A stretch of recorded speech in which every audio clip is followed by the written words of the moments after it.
So, good evening guys, welcome back sa ating channel. So, ngayon ay pupunta tayo ngayon sa Tagaytay. Magsa-short ride lang tayo. And by the way, na-miss ko kayo kasi Di totoo yan. sa loob ng kalahating taon, half a year, hindi ako ride. Nakapag ganito. Bola lang yan.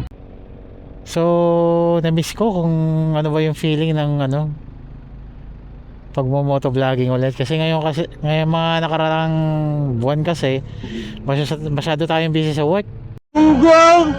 And then marami tayong kailangan tapusin kasi mag-year end pa.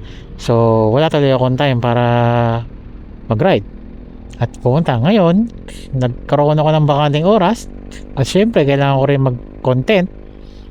wala na akong ma-upload din. Kung napapansin guys, channel ko is puro mga partial lang yung mga content ko. Ang pinakahuli nga ride ko nung Infanta pa, nakamotor. Ngayon pa lang ako makakapag-ride ng solo, pero dito lang sa may Tagaytay lang kasi wala na ibang pupuntahan. Ano lang to, maikli na malayong ride lang. Short lang. Okay guys, samahan nyo ko. Pupunta tayo ngayon sa Tagaytay kasi actually ngayon merong event yung group ko na Fascio Elite Club first anniversary. Ang sinabi ko naman na hindi ako attend kasi nga may trabaho nga ako. Galit ka ba? Pero since gusto ko lang silang daanan bago man lang ako umuwi kasi galing ako sa opisina ngayon pauwi na sana ako. Kaso naisip ko, daanan ko na lang kaya yung mga kagrupo ko na nag-enjoy doon ngayon sa event. Alas stress pa kasi nag-start yun. Daan lang. Wow naman. Para makapag-content na rin, makapag-record na rin ako katulad nito. At makapag-ride na rin. Well, marami rin ako nagawa.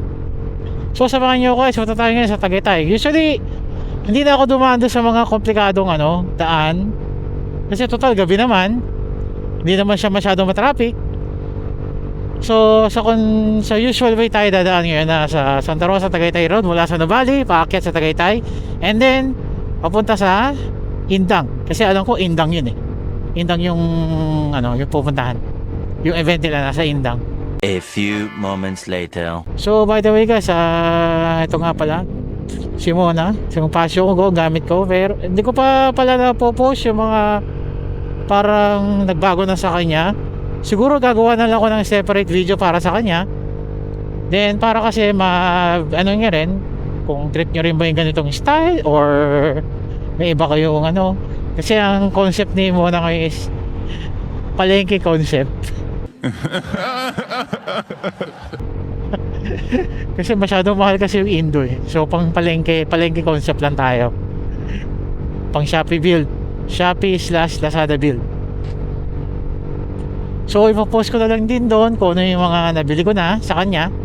Tapos sa lahat na rin ng ilalahat ko na rin, parang ipapakita ko na lahat, wala nang tago-tago, pati presyo sasabihin ko na, kahit hindi dapat pag price reveal.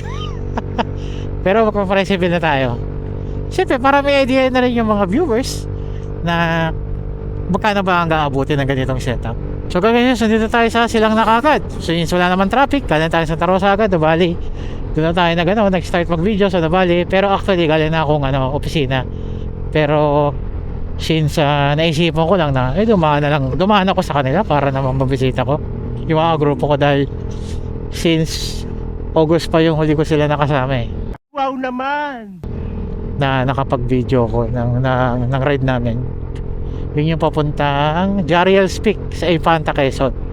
After nun, hindi na siya nasundan kasi hindi na ako makalabas pag weekends kasi nga alam mo naman, tatay na tayo.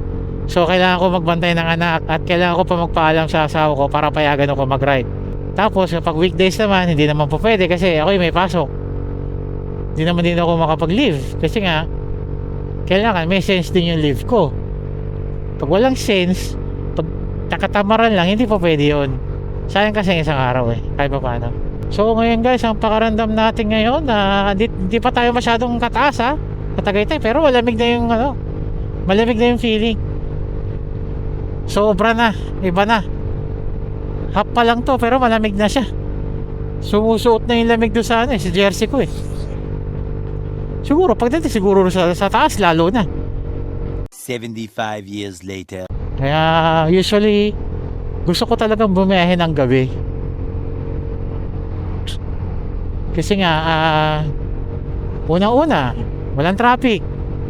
Pangalawa, hindi mainit. Pangatlo, pati-testing natin yung ilaw kung talaga bang solid siya sa gabi. Kasi actually ngayon ko lang siya na-try ng gabi ngayon eh. Kasi dati kasi tinatry ko siya sa Cavian Tunnel yung last time. Hindi naman masyadong kita.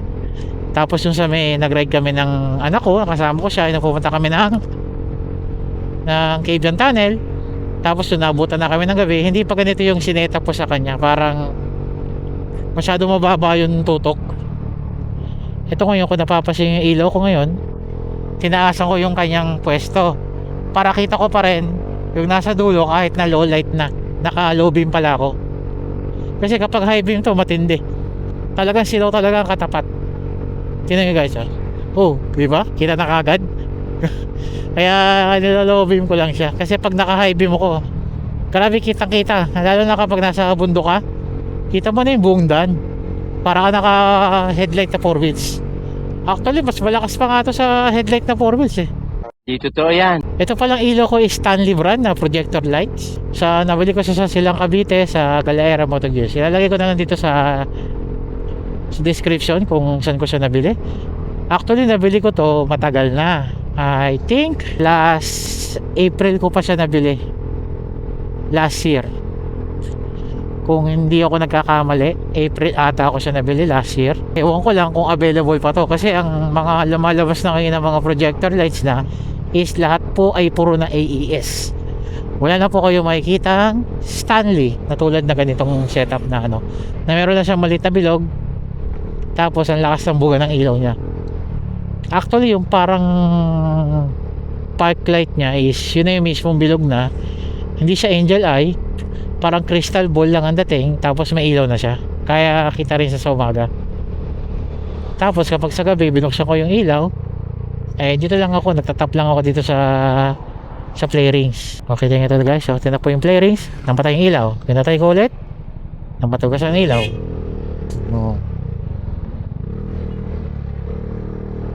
Kasi pinaset up ko siya doon sa may gilid ang ang sensor niya, ang on and off sensor niya.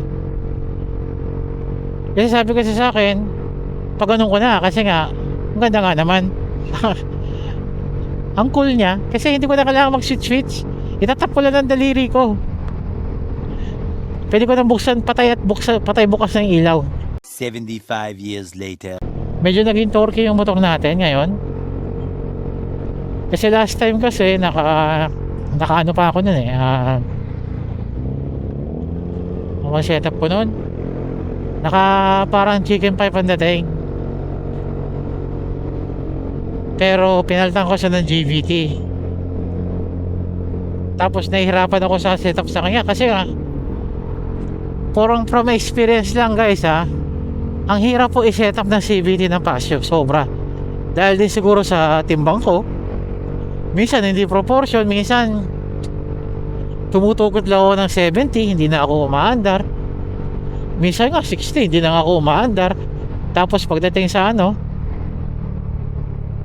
pagdating sa mga paahon, mga paakyat, mga incline, nahihirapan yung makina, sobrang lakas ng birit niya. Tapos ang takbo niya nasa 50 hindi ko na maintindihan. Pero meron ako isang shop na pinuntahan na actually binago nila talaga eh. Naka-pull sheet ako na Sun Racing, naka 1130 na bola, tapos meron siyang 0.11 na mm na washer nilagyan nung nag-setup.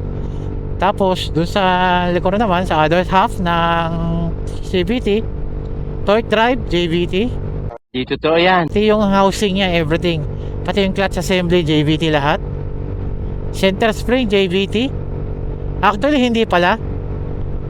Ang center spring ko is yung 900 RPM na pang NMAX. Yes, correct guys. Pang NMAX po yung gamit ko na na center spring. Tapos ang clutch spring ko pang NMAX din po, na stock na pang 900 RPM ng NMAX. Kasi ng NMAX ang center ko tsaka clutch spring yung Yamaha brand na kulay puti. Yun yung ano ko, yun yung setup ko. Kasi ang bato daw nun, kapag pinaandar mo na sa sticker 1,000 RPM daw siya. Tapos pagdating mo sa pagdating kapag umiikot na siya, pag umiikot na, umaandar na yung motor mo, ang nagiging output lang niya is 900 RPM. Yun ang sabi sa akin ng mekaniko. Tapos pinalitan din nila yung bell ko, kasi yung bell po ng Paseo is napakabigat at napakalaki po niya. Pinalitan po siya ng pang M3. Tapos ang bell ko is light steel bell po siya, hindi pa siya yung lighted bell kasi mahal po yung lighted bell eh. Yung mga steel bell lang po ang nakakabit dito sa akin. Tapos yung napansin yung takbo niya, naging na siya, medyo maganda yung responsive yung kanyang throttle na ngayon. At talagang ang bilis ko lang umabot ng 90.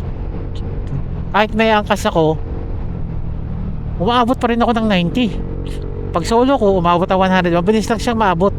Hindi siya tulad dati na napakatagal. Simula nung sineta pa nila. Kasi nga, yun din ang binanggit sa akin kasi nung mekaniko nung gumawa nitong motor ko is yung kay Jay Katagumpay. Kilala naman si Jay, di ba? Yung si Team Katagumpay. Nagpa-setup din ng Paseo. No problema din sila kasi nga hindi nila makuha yung timpla ng CVT. Ang hirap talaga. Ang hirap niya talaga. Marami na rin ako na-try na combination. Pati rin sabi rin ng mekaniko, pari daw to si Jay, ganun din, nahirapan din. Nakailang shop na rin daw siya na pinuntahan. Kasi nga hindi talaga nila makuha yung timpla. Yung parang responsive. Kasi alam mo kasi, ako sa akin lang, pag ginagamit ko kasi mo to, parang nagiging garalgal kasi minsan. Talagang hindi na ako nagsawa na ako sa puro garalgal na lang lagi. Tinesting ko siya nung walang air filter, yung naka-mushroom pa. Kasi ibig sabihin kapag mushroom, wala kang dadaan ng parang direkta na. Ang ganda ng niya, ang ganda ng response niya. Wala pang yan hindi pa naka air filter na yung normal na nakakabit sa akin. Kasi nagiging responsive yung tapos nagkakaroon ng ugong sa makina. Yung pala yung sikreto nun. Sa mga susunod na episode, itatry po natin pala na magkaroon ng susunod na moto adventure. Di totoo yan. Sumama ako sa grupo ko, napunta kami ng Infanta. Ngayon gusto kong subukan yung Infanta Loop again. Pupunta ulit sa Jariels. Doon ulit tayo. Kasi nga maganda kasi yung scenery doon. Bola lang yan. Maganda rin yung pasigot, yung banking. Pero may nagba-banking, pero ako hindi na. Yun naman gulong ko, hindi naman pang-banking eh. Ingat ako doon sa motor ko. Tapos ibabanking ko lang, tapos isempla ko lang. Tapos ang problema, ako rin nabibili ng pyesa. Di wow, di ba? Galit ka ba? Oo nga, kasiyahan nyo natatry nyo mag-banking. Pero please, make sure ang gulong nyo yung pang-banking din. Design siya sa pang-banking. Yung slick tire. Kasi yung slick tire, talagang kahit anong gewang mo, kahit anong lean mo, hindi ka sasabit, hindi ka slide. Kasi nga, sobrang kapit niya talaga. Kasi racing tire kasi yung mga slick. Pricing nga lang. Gusto ko naman mag-slick tire ka pa sa sa motor? Sa scooter? Malapit na tayo. Sa meron lang tayong 2.7 kilometers. Papunta sa Tagaytay, Calamba Road. Ito yung kadugtong ng Casile Road. Mula sa Barangay Casile sa baba, sa Marcos Mansion, paakyat dito sa Tagaytay. Yun yung daan na yun. Na-picture ko din rin sa isang video ko. Night ride din yun na ginawa namin, kasama rin yung anak ko. Night ride din kami. Sinubukan din namin yung daan na yun. At kasi nung mga time na yun, bukas pa siya. Ngayon kasi hindi pa ako nakakadaan ngayon doon. Kasi nabasa ko kasi sa news, actually sa Facebook para sa na hindi yata nagkasundo yung mga may-ari ng lupa doon sa Terrelay, which is yung may-ari ng yung mga dinadaan na bago ka makarating ng Casile. Terrelay po kasi may-ari ng lupa, na private land po kasi yun. So hindi sila nagkasundo sa right of way. Ngayon ang pinapayagan ng makadaan is mga residente lang po. Pag hindi ka residente, magagaling ka ng Nuvali, tapos ako doon sa Paikot, tapos aakit ka ng Casile, hindi ka po makakadaan. Haharangin ka po ng mga guards kasi i-verify nila kung talaga bang taga Casile ka. Pero Kung ikaw ay residente ng Barangay Kasili, wala pong problema, padadaanin ka po nila. Kahit ano pa ang dala mo, padadaanin ka nila. Pero pag hindi ka taga Kasili, huwag yun na pong balakin, dahil hindi po talaga kayo makakalusok. Sa ngayon, ganun pa rin yata ang setup niya. Kasi wala pa ako nakikita ang announcement sa butuhin naming mayor na kung ano yung update na dun sa pag-uusap nila sa Terrelay, kung pinayagan na ba lahat ng motorista o hindi pa rin pinayagan. So baka na lang natin guys, maganda. Tapos siguro ipopost ko na rin sa channel ko, kaya sa page ko sa Facebook, yung ganun mga announcement, kasi importante yun para nagiging aware din yung mga riders, yung mga motorista, na hindi pa po pwedeng passable ang Kasili Road papuntang Tagaytay. Yun po yun sa Palace in the Sky. Hindi po siya passable sa mga hindi taga doon. Okay? Malinaw po yan. At dito po ay sobrang lamig na. Naninigas na po yung aking daliri at saka yung kamay. Hindi ko na po maintindihan. Hindi ko na po maintindihan yung feeling ko, kasi ang feeling ko sobrang lamig na nga. Sobra po. Sana sa baba ganito rin ang klima, para hindi na kami kailangan na bukas ang aircon. Electric pa na lang. Ultimo ka electric pa, baka di na rin buksan sobrang lamig Oof. Ano po siguro sa Baguio, mas malala, mas malamig po doon kasi mas pataas po yung lugar na yun. Ito po kasi yung second summer capital of the Philippines, Tagaytay. Guys, uliko na tayo sa Tagaytay Road na. Pag nakita nyo na yung Tagaytay Econo Hotel at Red Doors, dito ka na sa Tagaytay Calamba Road. Kaya minsan pinipili din ng mga riders na dito na mag-ride o kaya maggala dito, kasi nga yung klima napakalamig. Ang sarap pumikop ng bulalo ngayon. Ay, lamig, ang sarap sa feeling. Kahit yung paa ko, nakakross kasi ako. Alagang nanonood, sumatagos yung tumatagos. Mas enjoy din kung may kasama, kasi ganda kasi ng namin parang organize kami kapag nagra-ride, kasi kasama yung mga kagrupo ko. Talagang literal na walang iwanan. And then ang nakakatawa doon, isa lang yung pupuntahan. Pero pag nandun ka na sa taas, kunyari, ang pupunta lang namin, breakfast ride lang, Jariels lang. Anong nangyari? Pumunta pa kami ng Padilla. Marami pa kami pinuntahan. Nanganak yung pupuntahan namin. Kaya nakakatawa din. Instead of isa lang, naging 3 yung pinuntahan namin ng mismong araw na yun. Tapos nanggaling kami noon sa Rizal, kami yung nag-entry. Hindi dito sa sa Pagsanhan, sa likuran. Pero nung umuwi na kami, naghiwalay na kami yung kagrupo namin sa Laguna, mga taga Laguna. Doon na kami dumaan sa Padilla. Tapos doon na sa Pagsanhan na kami dumaan. Kasi mas pabor sa amin yun, kasi mas malapit kami doon Kumpara mo doon sa iikot pa kami ng ng Kainta, Taytay, Kainta. Ang layo po nun, sobra. Pag doon ka pa nang galing, sarap pag-unat. At buhay na naman ang Tagaytay, kasi sobrang ganda ng panahon, ang lamig, sobra. So sa mga nakikita nyo naman guys, ngayon sa panahon ito, napakarami na ng brand ng big bike ngayon. Pero ano ba ang dahilan bakit ka nagbi-big bike? Sa akin lang to gusto ko lang makatabay sa gasolina sa expressway, yun lang. Kasi nga, ito ko motor ko malit, hindi na ako makaalis Tapos pag bumili pa ako ng bagong malaki, okay sa akin na meron akong big bike. Makakatambay ako sa Shell, mapapagas din ako ng 50. At least nakatabi ka sa expressway na hindi nagagawa pag ito dala mo. Ewan ko, yun lang din ba yung reason ng iba? Kasi parang yun ang nakikita kong reason Kasi nga, kapag nagano ka naman, pag nag-expressway ka, class 1 din siya Same din ang bayad sa 4 wheels, yun din ang bayad sa motor, class 1 din. Kung sa sasakyan, kung ang bayad sa tollgate papuntang Manila, for example, is 175 from Santa Rosa, Laguna exit up to Nichols, 175. Ganun din po sa motor, 175 din po. Kaya at saka kaakibat na rin yan, magmamahal din na maintenance. A few moments later. Kasi tingnan dito, medyo madilim. Kita mo yung ilaw. Talagang ano literal na ilaw talaga. Tapos pag lalakasan natin yan, high beam natin, boom! Sakop na yung buong daan hanggang doon sa pinakataas. Grabe. Kaya maganda rin sa itong ilaw to, lalo na pag sa gabi. Talagang ang laking bagay niya sa akin. Kitang-kita ko yung butas ng daan. Alam mo naman dito sa Pilipinas, ang kalaban lang naman ng mga nagmumotor, lubak. Hindi lang init, hindi lang parang gabok, lagkit, lubak. Lalo na kapag hindi mo kabisado yung daan, ay nako. Medyo mag-iingat lang po sa lalo na pag hindi kabisado. Buti nga dito sementado pero medyo matagtag lang. So meron na tayong 7 minutes para makapunta doon sa venue ko. Dadaan lang ako actually, hindi ako magtatagal. Kakamustahin ko lang sila. Kamusta yung party kasi nga alas 3 pa yon. Tapos alas 11 na. Which is hindi dapat ako pupunta.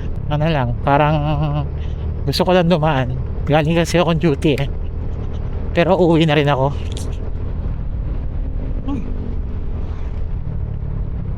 Ganun ang naamoy ko. Parang bulaklak na pampatay. Kanina pa yun sa taas Nakakatakot naman. Huwag naman. Bako pinagpupunta nitong daan na to. O diba guys, kitang kita yung daan. Diba? Actually, kitang kita mo siya kapag naka-high beam ka. Diba pag low beam, kitang kita mo rin yung daan niya. Maganda rin siya. Ganda ng buka ng ilaw. Kasi nung in-adjust ko talaga siya, parang pinalawa ko yun Kasi nung una kasi, nakatutok lang siya sa baba. So para lagi ako naka-high beam. Ba't ganun? Ano silbi nitong ilaw ko kapag hindi ko papalawakin yung range niya? Ayun, yung pinalawak ko yung range, kita nyo naman. Yung nga ang problema kapag may kasalubong ako tapos paakyat, silaw siya. Wala naman ako choice, naka-low naman yan naka-low beam naman ako kaso para lang siyang high beam sa lakas niya. Okay. Ito, mga lang 4 minutes na lang, nandun na tayo sa event. 1.6 kilometer po. Nandun na po ako. Tignan natin kung ano yung dadatnan natin doon.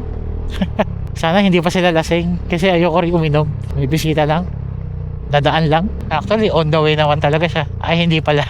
Actually hindi pala siya on the way. Umakyat lang ako Tagaytay. Pero galing mo nasa Santa Rosa ako, di ba? Umakyat lang ako.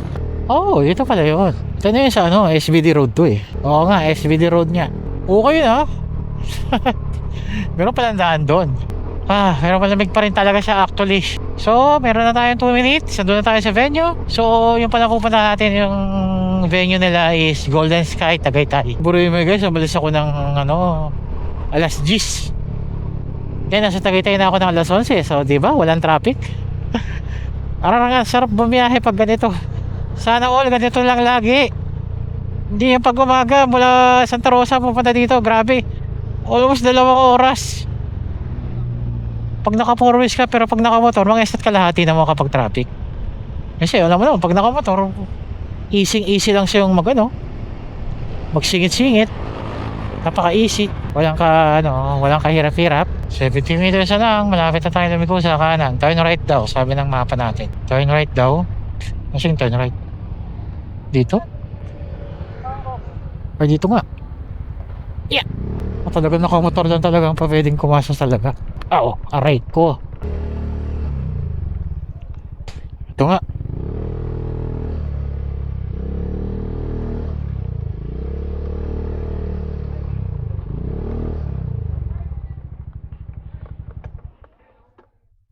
Ganda nga rin ang view ng venue. Dumaan lang tayo. Nahuli na ako. Sige, patayin ko muna guys. Mamaya tayo mag-video ulit. 75 years later. So guys, katulad sa sinabi ko, talaga sumaglit lang talaga ako. Doon sa event lang. Binigyan pa rin ako ng commemorative. Meron akong pamag. Yung para sa kape, tasa. Kaya, okay guys, ngayon pababa na ako sa Laguna ngayon. Alam mo naman, short ride lang naman to sa Tagaytay. So guys, tatapusin ko na lang dito yung video. Okay? So, palike na lang po, subscribe, at pag-leave na lang po ng comment sa comment section natin kung ano po yung gusto natin puntahan sa susunod. At itatry natin puntahan yung mga request nyo. So, lagi natin tatandaan, hindi natin kailangan mga rera. Dapat tayo chill-chill lang. Dahil bakit? Pwede din sa stoplight, doon din tayo magkikita. Okay, peace out and goodbye!